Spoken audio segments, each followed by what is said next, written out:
Better than, that's not too bad. Hello everyone. See Moon over Miami and Raw Nature and Ian, Alicia, Sean Meister are here. Good to see you here. Nice. So Raw Nature got a question for you. Do I know you by another name first and then you changed it, or is it the same? See, Critters and More here. And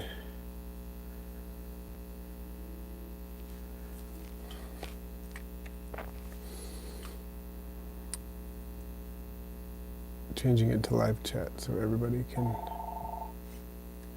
hanging in there. Yep, that's what I'm trying to do today too. Hang in there. It's been a day, but oh, Blast Cat. Okay, just kind of wondering there.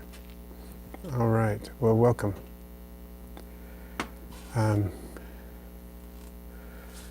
Yeah. So, Sean, you had an intense day too. Yeah, I'm going to try to keep it together though. We've got some good questions for good questions from the patrons, and we're going to see what we can do. So,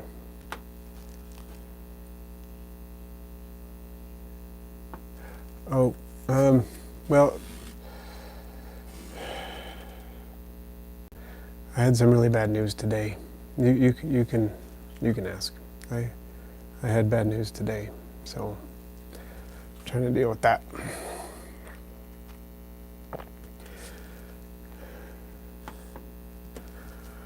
And I'm sure I'll get through it.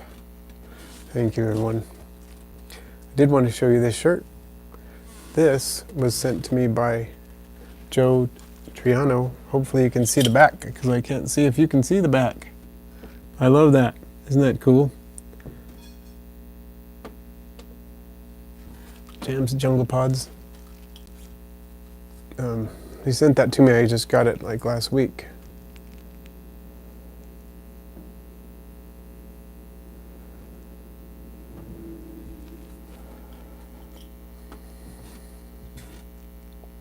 Thank you, everyone.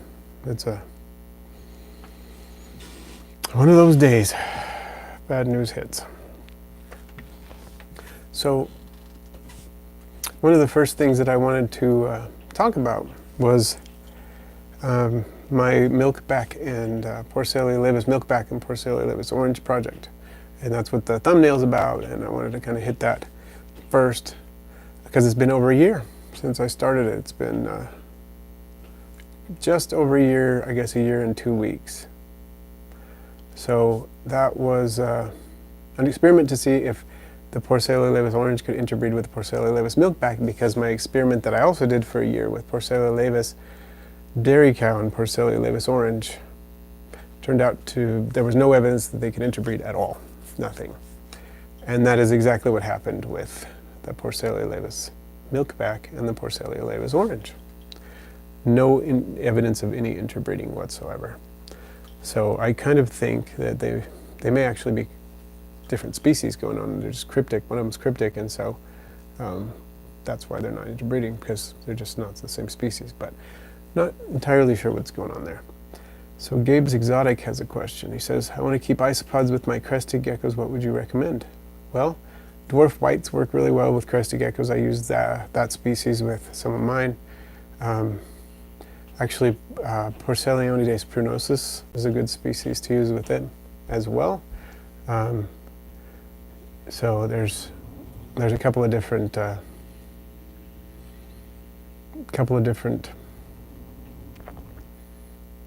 types right there that I think are some of the best. They're not the only ones you could use by any means, but I think those are good ones. You could use Silisticus convexus. You could use dwarf purples. It looks like crested geckos will often eat Porcellio scaber. Probably don't want to use that species. They'll often eat them. Those are some options. And yeah, apparently the milkback and dairy cow can interbreed. I've heard that. which kind of makes sense. But they can't interbreed with the orange. So Ashley N had a comment about that. And it says, have you considered doing other mixes, simply orange laevis and white laevis? See, this could work possibly. I ended up mixing all my laevis due to lack of space. Caramel, marble, orange, milkback, and Cali mix. They're quite a beautiful mix, now mostly white with orange or caramel markings. Sounds pretty awesome. So the marble, what's the origin of the marble strain of laevis? Ashley is what I would want to know. That sounds like a pretty beautiful thing. I'd actually love to see that.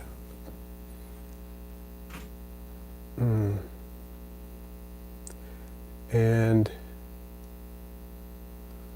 let's keep going. Michael says, hey Russ, I got into Isopod collecting because of your videos. It means so much that you keep putting out content and doing streams like this. I hope you get better news soon. Well, thank you, Michael. I appreciate that.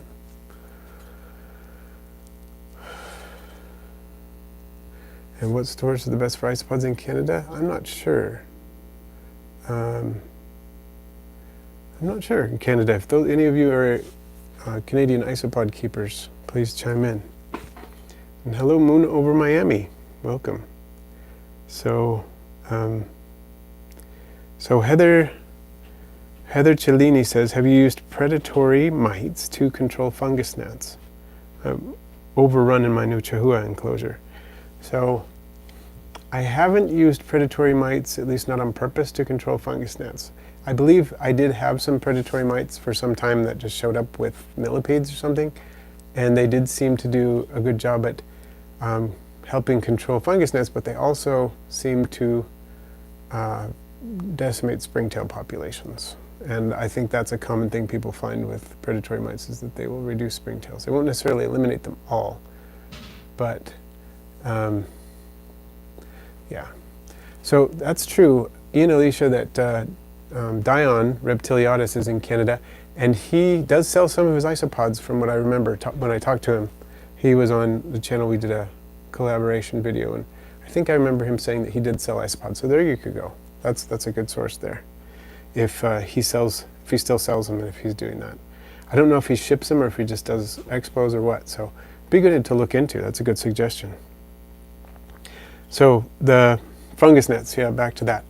I haven't used the predatory mites on purpose, at least, because of the springtails. I am doing some experiments with a small rove beetle called Dalotia or Dalotia coriaria that does eat springtails.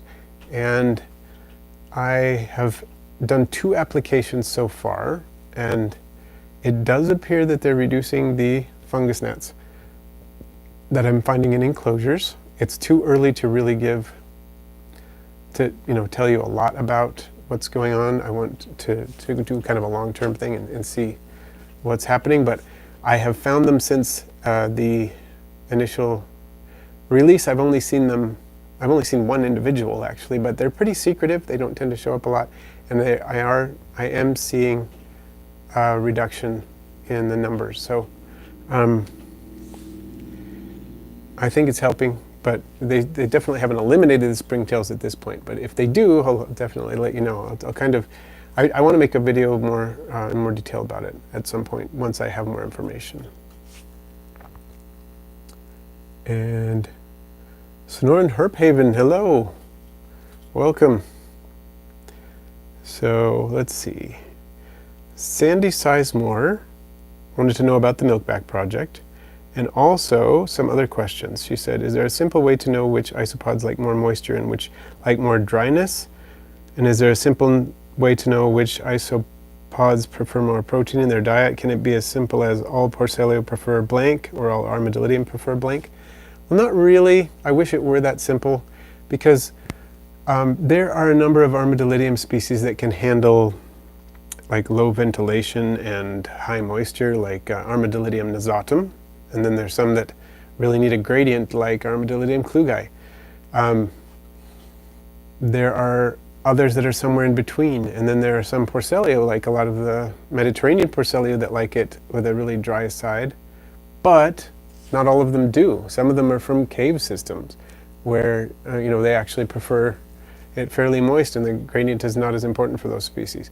So it's more of a species by species thing. I mean, you can give general tendencies to some extent, but it is more of a species thing in terms of the moisture and dryness. I wish I had easier news. And as far as more protein, I think the easy way is to just feed them protein and see how they react to it. Because you know that Porcellio laevis milkback, Porcellio laevis dairy cow will go absolutely crazy over it, as will some others. And yeah, that's what I would say. A lot of Porcellio do like a lot of protein, but there's some other species that do. The larger Porcellio especially are protein cravers, but there's other isopods that'll really go after the protein, like Porcellionides purinosus, but they're considered to be a lot safer in bioactive setups than some of the Porcellio at the same time. And then things like rubber duckies really go after fish-based products a lot. So yeah, it's more figuring out the individual species and maybe which group it belongs in. And so, Miss Maggie, best isopod for a Lycheonus gecko, bioactive, that won't bite the lychee. Porcellionides purinosus is a good one. Silisticus convexus could be good. Probably, and dwarf isopods like dwarf whites too would be fine with lychee, I would think. Kind of the same ones that go with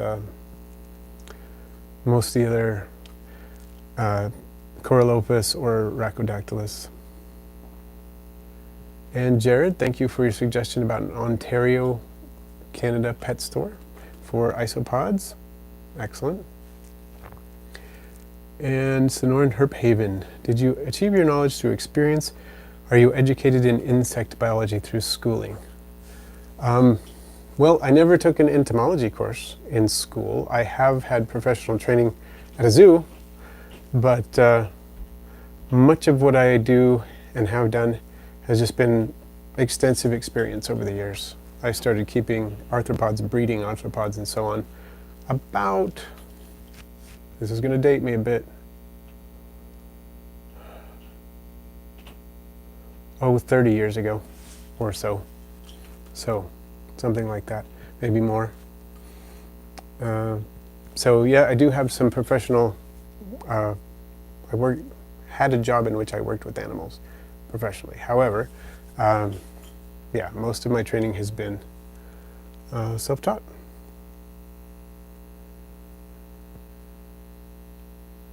So Sean Meister saying, the isopods got from you love spirulina discs that you give your shrimp. Excellent. Yeah, the spirulina really seems to draw them there. Certain types of algae they really like. And so that's a good point. Yeah. Algae discs, good food for them. Especially with a larger colony. If you have a smaller colony and you put one in there, they can get kind of sticky sometimes. And if you only have a few isopods, that can be a problem. But if you have enough, they're going to clean it up before it's a problem. So, Gabe Cubaris marina. It's a species of isopod I haven't kept. I know a little bit about it. I know that they are now found in many of the warmer areas like the southeast, like Florida. They're found there. In the US, they're also found in many other places in the world. And let's see. Since I haven't kept them, I can't give you a whole lot of direct care information, but I hear they're fairly simple, and the only reason they're as expensive as they are is because of the name Cubaris, honestly. They used to be quite cheap, and now they've gone up a bit in price. You can probably find them cheap at some places, but other places will sell them for more expensive just because Cubaris is in the name, and they can get away with it. Not to say, that's, I'm not pinning that on anyone specifically. I'm just saying that the market, it's supply and demand, and because the name Cubaris is in the name, the demand goes up. Okay. What does that say? Artie something fairy. Hi Russ, I just found a millipede on my kitchen floor, 1.5 inch long, dark brown with orange cream. Bound with clean legs, what do I feed it? Some of my isopods. Any advice, please? I'm in the UK. I'm not sure on the species, but the good news is that you can probably keep it much like you would keep your isopods. Not necessarily with your isopods, because isopods will sometimes attack a millipede when it's molting, especially if there's even a slight mismold. So wouldn't necessarily suggest keeping it with them, but you can keep it in a situation very similar to them. Make sure the substrate is about as deep as the millipede, and they do like decaying wood a lot and need decaying wood more than isopods do. Both benefit from it, but millipedes really kind of need it more than isopods do.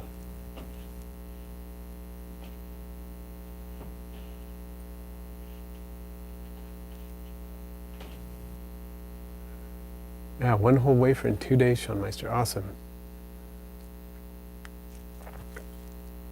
$70 for 15 for Cubaris marina. Yeah, that seems a little steep to me. Let's see. Sierra Nicole says, would you consider doing short videos for species suggestions based on certain types of reptiles and their needs, like isopod species?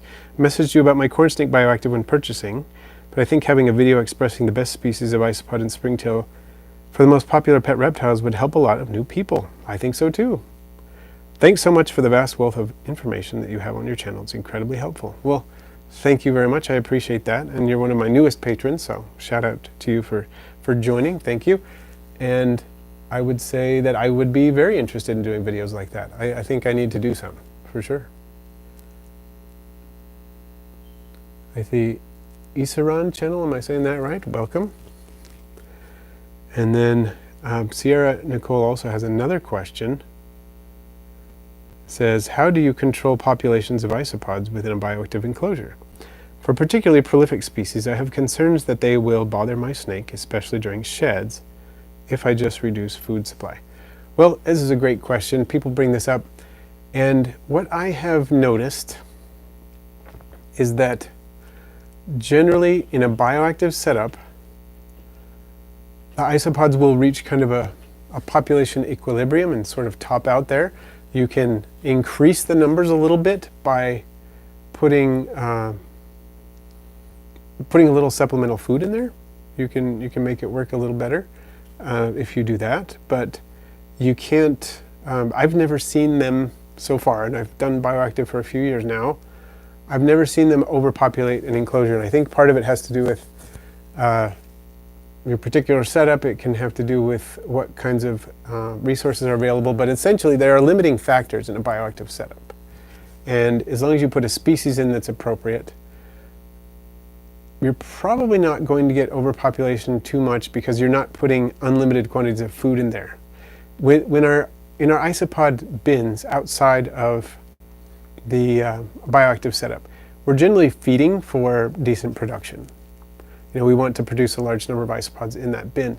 And in a bioactive setup, we're mostly not feeding the isopods directly. They're eating, scraps of things, shed skins and fecal material and, uneaten food, that kind of thing. Dead leaves, that sort of thing. And so, for example, leopard gecko enclosure. I've had a bioactive leopard gecko enclosure for about 3 years, maybe longer now. And I've had Porcellio pruinosus in there. Never had a problem with them overproducing in there, even though they're a prolific species. There's just kind of an equilibrium of the amount of resources that are in there. And I've never had problems with them chewing on the gecko, whether during a shed or otherwise. And they don't really seem to bother, the larger animals that are moving and active.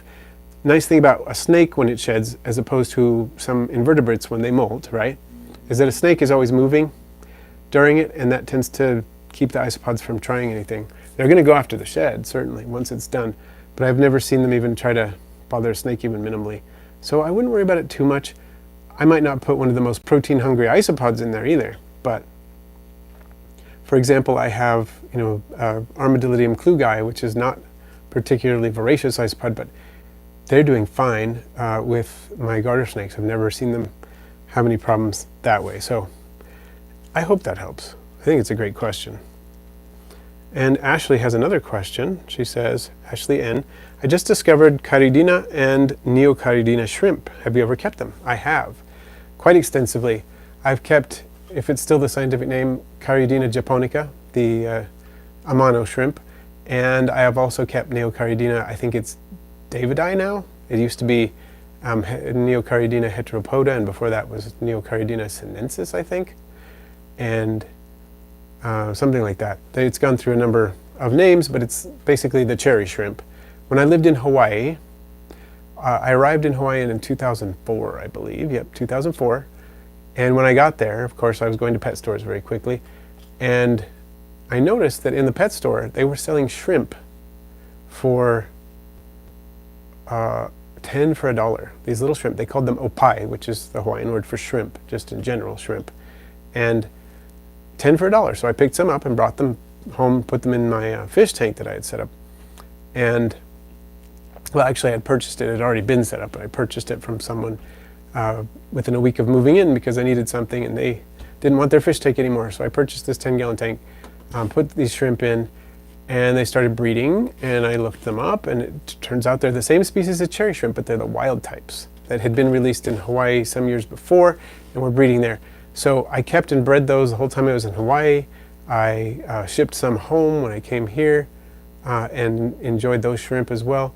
And then later I ended up getting some red cherry shrimp, and I've had the Blue Dream Neocaryodina, which I love, and I've had the we have Snowball, we'd had the Snowball variety and so on. So I've had a few different varieties of them. If you look back on my channel far enough, it's probably like 8 or 9 years now. You'll actually find a video called A Quick Guide to Cherry Shrimp or something like that that I made way back then. It's probably a pretty cringy video now, but yeah, it's on my channel, and you can get some video of that sort. So hopefully that helps. And let's see. Oh, Sandy came in. Excellent. Hello, Sandy. And Gabe, do you think I could also have springtails in with the crested geckos?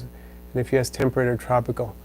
Honestly, the terms temperate or tropical are not all that reliable, because the Sinella curvicetta, which is often known as the tropical pink springtail, the scientific names and the common names, the scientific names are pretty stable, but the common names get mixed around and used on different species and whatnot. But what I have seen marketed as the tropical pink springtail is the Sinella curvicetta, which is actually established in the US in the wild. It's not only tropical. It probably does exist in the tropics, but it also lives in temperate areas. So with the crested gecko, I would recommend the Sinella curvicetta. That's what I have in with mine. They work well. They tend to go to a wider variety of areas within the substrate. They don't just stick to the really humid areas. They'll climb up onto things and so on and help do a better job cleaning up because of that. And you could definitely have springtails and isopods together. They do well. So I would recommend doing that. And Annie Maya, working on a new Panda King enclosure and saw you were live. First time. Yay, welcome. Excellent. And I see Willie is here as well. Great. So Michael, what are some good pets that will enjoy having a diet supplemented with isopods? Well, if we're going to look at invertebrates, scorpions will often eat isopods, centipedes, vinegaroons, some beetles will eat isopods. A lot of lizards of various types, including some geckos, will eat isopods. Leopard geckos, for example, will often eat isopods. Bearded dragons can eat isopods, and that's why it's very important if you do a bioactive with bearded dragons to set up a very, a type that's capable of evading them in one way or another, like burrowing a lot, something like that. Toads is another good one. I see that Artie Fairy, sorry, I keep messing that name up. I don't have my glasses on. Toads is a good suggestion, yes. Toads can actually do very well in a staple diet of isopods, at least some species. I'm not saying that's the only thing you should ever give them, but they can do pretty well if that's their main dietary source. And hey, Sandy, how goes it? I did address your questions. I think they're great ones. And hopefully you're able to catch those, or you will be able to if you catch that other part. But if there's something you wanted me to touch back on, I'm happy to do that. So checking in here and making sure I covered everything that is on the list. I think so. Just refreshing a little bit, making sure. Looks pretty good. I think I got everything. So, okay. Anemia, sometimes a mantis will take isopods, sometimes they won't. And same goes for jumping spiders. I've had jumping spiders. I tried with Porcellio pruinosus because they tend to have a softer exoskeleton, and they would pick it up, but they would soon lose interest, drop it, and not seem to come back to it. You know, some insects that they eat, you know, they're staple food insects that they eat a lot, like flies, you know, blue bottle flies or whatever. Some of the spiders at some times will kill the spider, you know, or envenomate it, and then let go, wait for it to die, and then pick it back up. Or they will catch it and envenomate it and hold on to it, and you know, work on it for a while, then drop it, and then come back to it even a day or two later. So, but they never came back to the isopods when I tried that. So that may very well depend on individuals, because isopods, jumping spiders are so individual in the way they eat and hunt, and they seem to have very decided food preferences and whatnot. So, Noah, you're getting your first mantis tomorrow, Chinese mantis. Excellent. Do love a mantis. And all right, Theropod Hunter, welcome. Yeah, and no worries, Sandy. If you want me to revisit something, I'm happy to do that. But glad you're here. And great questions as always. I do appreciate that you're always posting questions. You generally don't miss a live stream in terms of posting some questions for it, so I appreciate that. I have some snake news. My garter snakes, my red-sided garter snakes, I saw them actually mating, not just courtship, but confirmed mating yesterday. Now, it seems a little late for a fall clutch now. I would think that a fall clutch would have, you know, started, if she had gotten pregnant earlier, that I would have had a fall clutch maybe, you know, the last clutch of young, they were born, litter, whatever you want to call it, clutter. They were born May 24th, so I would have expected them to mate shortly thereafter, and that she would be giving birth in the middle of August, you know, something like that. But she didn't, because generally the males lose interest once she has actually become pregnant, and so presumably she's not pregnant because they were just mating yesterday. I don't know if that means the sperm will be retained for next spring's clutch, which is possible. I've heard that happen with garter snakes. I don't know. We'll see. But at any rate, confirmed mating, don't know if that means she'll actually get pregnant, because confirmed mating doesn't always mean that, but a pretty good chance. Theropod Hunter saw Xenocrophis vittatus, striped keelback in stock. Tempted to get it. Have to research specific carrier requirements though. Yeah. I don't know much about that species at all, but sounds interesting for sure. And it's a very good idea to research it ahead of time, of course, as you are suggesting. Let's see. I don't know if any of those of you who are watching were at the expo that I was at on the Saturday, this past Saturday, a Reptilian Nation here locally. It was awesome. I enjoyed meeting those of you who I had a chance to meet. It was really fun to meet you. So I did spend nearly all the time behind the table, but getting to meet you was a highlight for me. It was really fun. So thank you. And Artie Farty Fairy says, how about giving Russ a big thumbs up for all the good advice he's sharing and shared? Well, thank you. I appreciate that. And Richard, Tarantula Collective. Thank you, Richard. Fed my Cubaris species rubber ducky colony today, and there were a bunch of little babies. Excellent. That's a great thing to see, especially since Cuboris rubber ducky can give people some trouble sometimes. So it's good to see they're not giving you any trouble, they're giving you babies. That is great. And you're welcome. I am glad to be able to provide Isopod advice and insight, and I really appreciate the super chat, Richard, and I appreciate all your support. Been enjoying your podcast as always. Was just listening to one this morning, and it's always really fun and informative. So Sandy found what I think was a velvet ant, red, in my driveway. South Carolina, do they live here? They do. There's quite a few of them in South Carolina, in fact. Couldn't catch it, it was super fast. You may have found a Dasimutilla occidentalis. I actually have one that was caught in the Carolinas. I don't recall now if it was North or South Carolina, but I have one from there, from the Carolinas at any rate, and have had it for over a year now.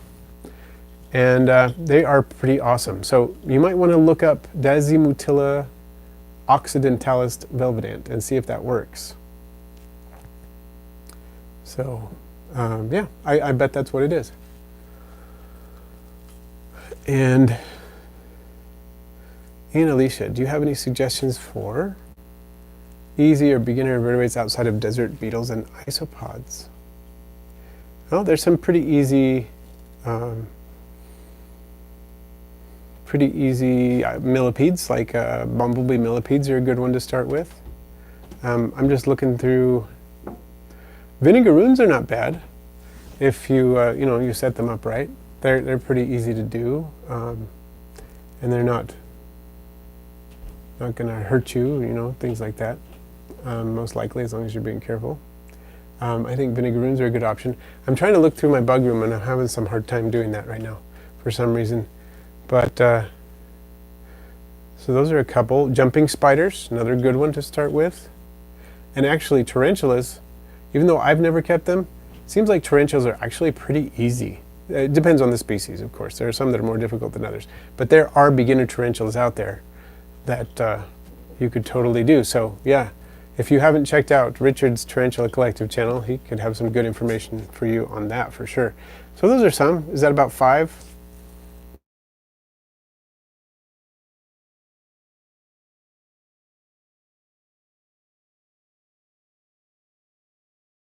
Species for different type setups. For me, P. dilatatus have done well in pretty much every setup I put them in from arid to tropical. They are a good all-around isopod. Another 2 that I can think of that are also very versatile, Porcellionides pruinosus and Silisticus convexus. So those 3 are pretty hard to beat for being very versatile in different setups. Mackenzie, hello Mackenzie. How is Pelev activity influenced by temperature and UV? Could you please give your personal experience on this matter? Okay, for me, to be honest, I'm not sure about the UV because in my enclosures with UV, I haven't really had Pelevis. I have had isopods in enclosures with UV, but not Pelevis. But I will say that they do not seem to be unduly influenced by temperature within the ranges of room temperature that I keep them at. They seem to be just as active at, say, 65, 68 as they are at 80-ish. They really don't seem to be bothered a whole lot by that. But then I haven't done any controlled experiments on that, of course. That's just sort of my impression, my anecdotal report based on what I've seen. So it is a great question, but honestly, they seem to be extremely active and hardy and do just find it quite a wide range. So 503 Menagerie, got some velvet ants from Peter last week after the stream. They're so cool. 3 reddish orange and 1 white one. Oh, awesome. Is it a white one with a black belly, or is it just white? Because there's a few different species out there. The black-bellied white ones, which are awesome, Peter sent me one of those, is Dasimutilla nocturna, most likely. And if you got one that is just white and extremely fluffy, it might be a Dasimutilla gloriosa. And the other ones, without seeing them, I don't have, I can't really tell you, but that's awesome. Reddish orange could be a lot of different species, of course, but that's awesome. And Ian Alicia, saw my first velvet ant, I think, a couple of days ago. Haven't tried to ID it yet. I'm in Colorado. Yeah, this is the time to see velvet ants in a lot of parts of the United States. Late summer into early fall, especially in the evenings. There'll be a lot of them out. I haven't seen any here in Utah. I did see some down in Arizona, of course, but not any here in Utah this year. But this would be the time to do it. Straight 50. Hey Russ, I've been dying to ask you. I've got my dairy cow slowly dying off in my red-eyed tree frog terrarium. I'm not sure why. The idea is I'm using quite the mix of substrate. I have lots of leaf litter. Huh. Interesting. And so they're dying, not disappearing, right? Dying? I wonder what's in there. What's going on? I mean, there are various possibilities, but it's actually hard to say. You're probably going to have ventilation with red-eyed tree frogs. You're going to be fine. Temperature's probably going to be fine. Humidity, fine. In general. So I'm trying to think about that one. That's a puzzler. JY. May I ask how to remove grain mites from isopod cultures? Well, the best way, in my opinion, there's a couple of different things you can do. You can take a slice of potato or something like that, put it in, and then when it gets covered with grain mites, pull it out, and you can get rid of a number of them that way. One nice thing is that a nice healthy isopod culture with isopods really booming, springtails doing well, it's not likely to have much of an infestation of grain mites. If you just have small numbers, I wouldn't worry about it too much. If you have large numbers, you may need to kind of restart the culture, remove the isopods and start something fresh, and make sure you have plenty of springtails in there when you get started. Yeah, Ian Alicia, vinegaroons are hard to beat. You need to be careful to give them nice deep substrate, things to hide under, not overfeed them, because they will go for a long time without eating if they get overfed, but they're pretty awesome. Let's see.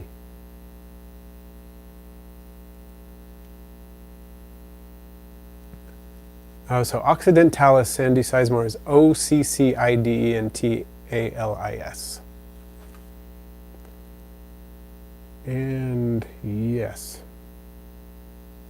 Theropod hunter, your Armadillidium vorneri are more prolific than I first thought. Excellent. Those are pretty cool. I wish I could keep those. I don't have a permit for that species, but I know where you are. You don't need it. Hylas regilis isopods. Any advice on summer proofing isopod enclosures? I lost a few cultures because my watering schedule didn't hold up to the heat. Yep, I actually lost one right as the weather changed, and I was not used to the speed, a smaller culture, the speed at which I needed to water it. I think a lot of times ventilation can be overdone. It can be underdone too, but a lot of times in isopod enclosures, if they're drying out within a couple of days, you could, in most cases, consider a little bit less ventilation. They still need it in many cases. Many of them need a lot of, well, they all need some ventilation. Some can get some without added ventilation because the container's not airtight. But a lot of times, just keeping that ventilation a little more moderate can help. So they're dying, not disappearing, straight 50, these Porcellio in with your red-eyed tree frogs, huh? I'm still wondering. I would be interested in finding out a little bit more about your enclosure. So Sean Meister, haven't seen any velvet ants in northern New Mexico either yet. Wonder what's going on with us. Maybe we got the same thing going on. You know, evenings, after about 6, on hard-packed earth trails or sandy areas, especially when there's a little humidity in the air, like clouds. Not when it's raining, but if it has rained recently, or it's just kind of cloudy, and the sun's still out, that's usually a good time. So your springtail population has exploded. That is good to know. Oh, that is good to know. So that rules out some things, like maybe toxins that would be dangerous to a wide variety of arthropods. Huh. So are they still breeding? Are they dying off? Do you see dead ones and you see lots of little young ones, or do you see just mostly dead ones and they're not reproducing?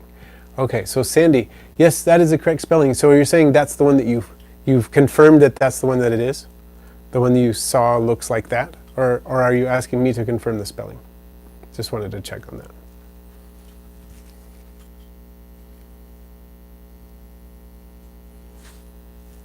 Cool, I'm trying to make sure I've got the right chat on. Yep, I do. Okay, good.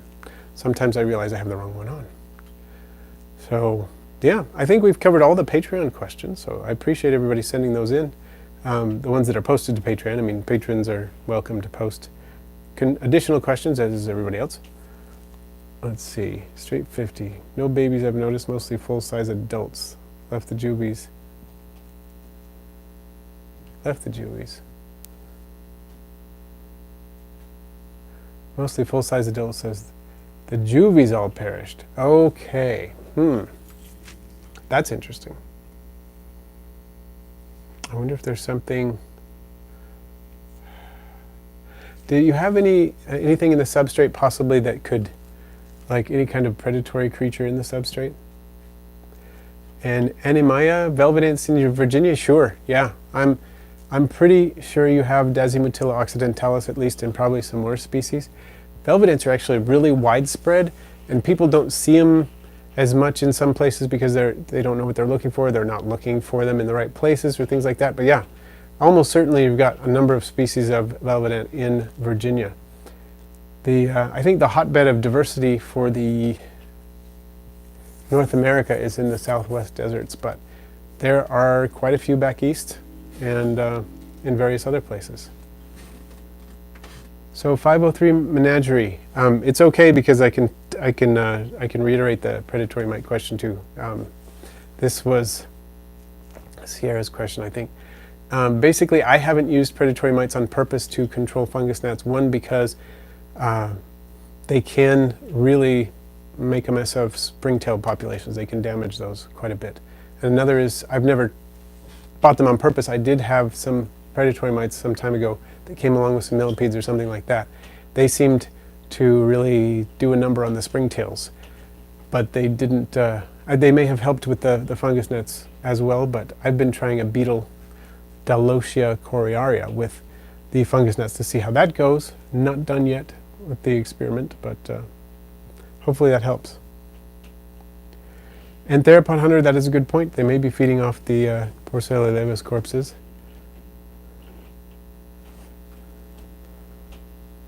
Critters and more. Seeded a large premix of isopod substrate with springtails a couple weeks ago. Let you know how well it's working when your pods arrive, but seems to be working well so far. Excellent.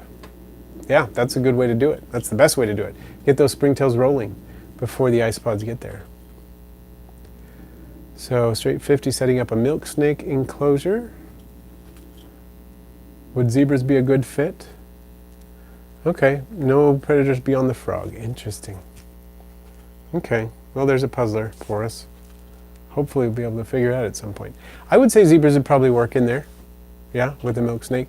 Just, of course you're going to have a moist hide, and as long as you do, zebras are pretty good at doing well in more arid enclosures as long as they have that moist hide. So yeah, you'd probably be fine.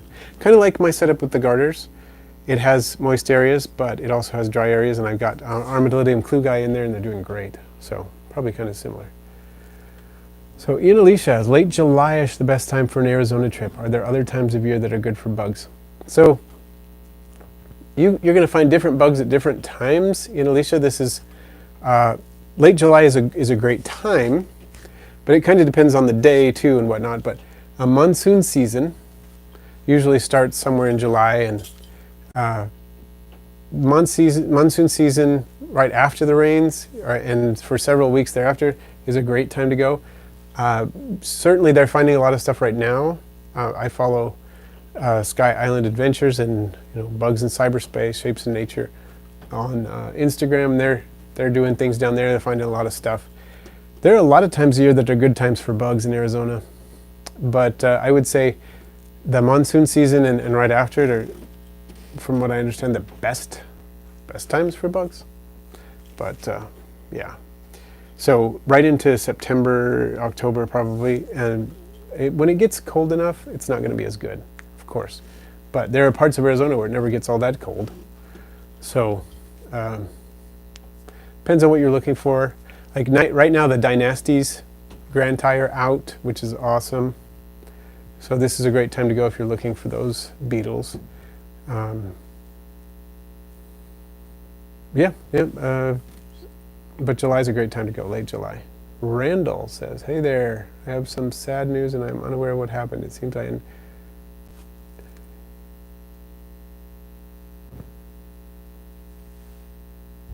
oh, a bin wipe with my dairying cows and oranges. So they just died out. Like, that's not good. They died out. Didn't know what the causes are. Well, that is sad news. Sorry to hear that. Sorry to hear that. That's very sad. And when you don't know the cause especially, because then you don't know how to prevent it. So JH. Oh, it's a fantastic beetle. The Dynastes granti, pretty awesome. And fungus gnats, yes, they are awful. So anything we can do to control them is great.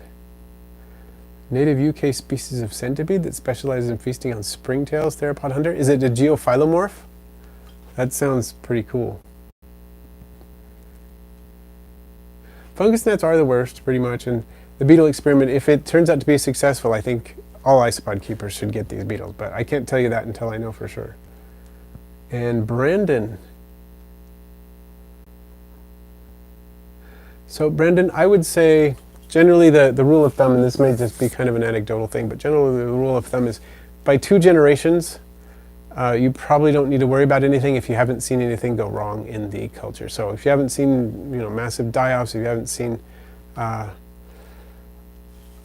pests show up in the culture and whatnot, you're probably okay using them. So by the 3rd generation, is typically what's suggested, but don't necessarily have to go that long. But I think a lot of people do, and I think that's helpful to do that. You could always do this too if you want to minimize things with pesticides. Is when babies are born, as soon as you can, separate the babies and the adults, and then any contaminants in the adults, are going to be minimized another time, another layer of removal, instead of, say, the babies. For example, the adults can sequester heavy metals in their exoskeletons, and if the babies were to eat a dead adult, they would probably get some of that too, but if you separate them when they're young, then you don't need to worry about it, so that could help. Another weird question. Magic potions work in an emperor scorpion enclosure. I keep half moist, half dry. It's planted. I've added springtails and leaf litter. Probably. I've never tried it, but it sounds like it would. I can't think of any reason why it wouldn't work.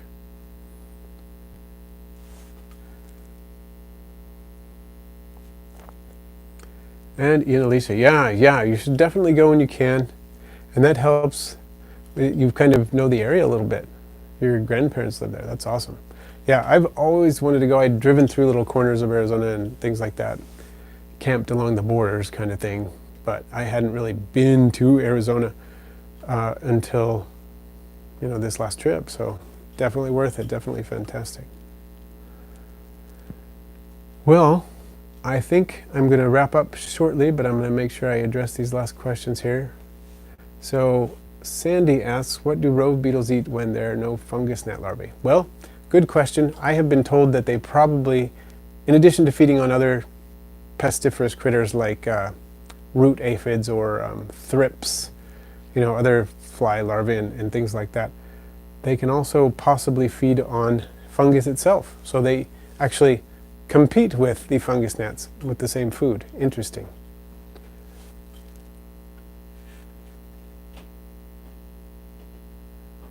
Okay, so straight 50. Infested by fungus gnats, your emperor enclosure. Fungus gnats are going to go after what they like, which is moist substrate in which fungus is growing. And so there's no way to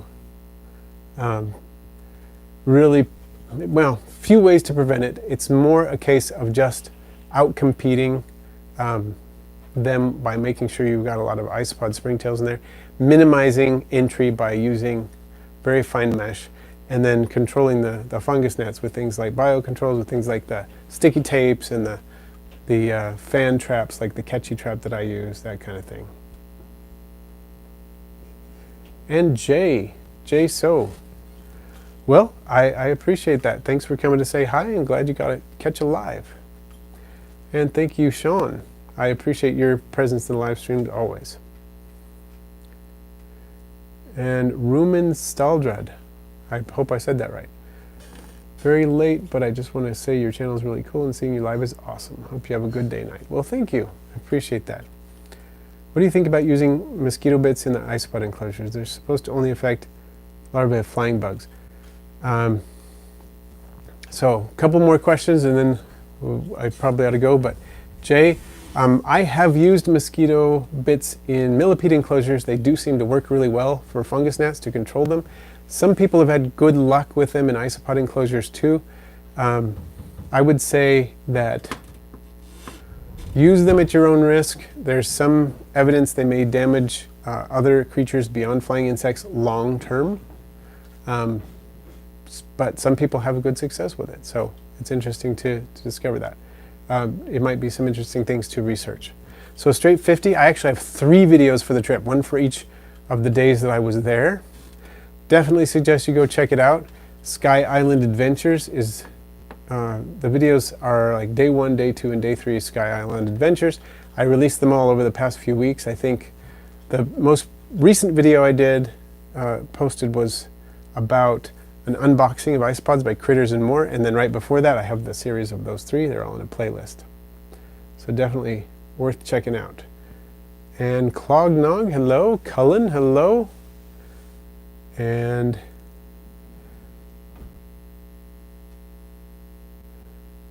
oh, excellent. Cullen, Platymerus bigutatus. Have you ever kept any assassin bugs? Not really, but I would like to, but I haven't. I think they're pretty cool. So Ian Alicia enjoyed the Sky Island videos, as did I. And Cullen, you did arrive near the end of the stream. I'm about to cut out, but I really appreciate it all. Oh, the fan trap. Straight 50, you're talking about the fan trap. Okay, I see. I thought you said trip and you said trap. I do. And it's called the catchy trap. It's something like fungus gnat trap, and it's called the trap is called Catchy with a K, and yes, just like 503 Menagerie said, and try that out. But at least you gave me a good reason to talk about my Arizona trip, which was awesome. And thank you, everyone. I'll try to be a little bit more high-spirited next time. It's been a little tricky for me today, but you all helped to lift my spirits, so I appreciate it all. And everybody have a good one.